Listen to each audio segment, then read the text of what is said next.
Kur unë të thash kontekstin kulturor, ne marrim gjithmonë si referencë, marrim referencë edhe kontekstin kulturor. Pse?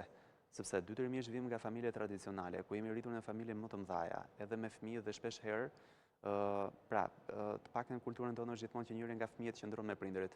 Po kur gjithë fëmijët arrin dhe largohen, kjo distancë midis tyre krijon pak edhe vështirësi shumë të mëdha, edhe emocionale dhe fizike, por dhe psikologjike të dy prindërve që mund të qëndrojnë brenda në shtëpi.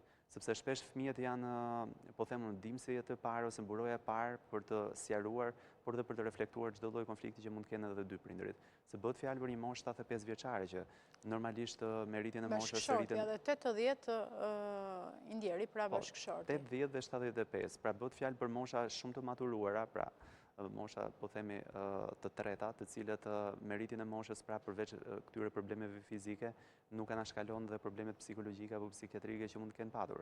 Pa haruar që bëhet fjalë për një brez pak të vështirë, në kuptimin që kërkimin e ndihmës e kanë, po them unë, si tabu, pra nuk arrin dot ta pranojnë që ne kemi nevojë për ndihmë. Edhe kërkimin e ndihmës fizike, pra kur ka vërtet një problem fizik, kurse elementi psikologjik pothuajse në këtë moshë është totalisht i anashkaluar dhe totalisht, domethënë, i diferencuar për të mos u marrë si shërbim.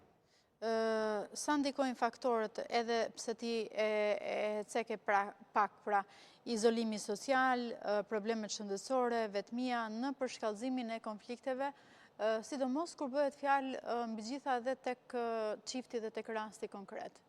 Pra një çift 80-75 vjeç me 9 fëmijë, asnjëri prej fëmijët nuk është pranë tyre.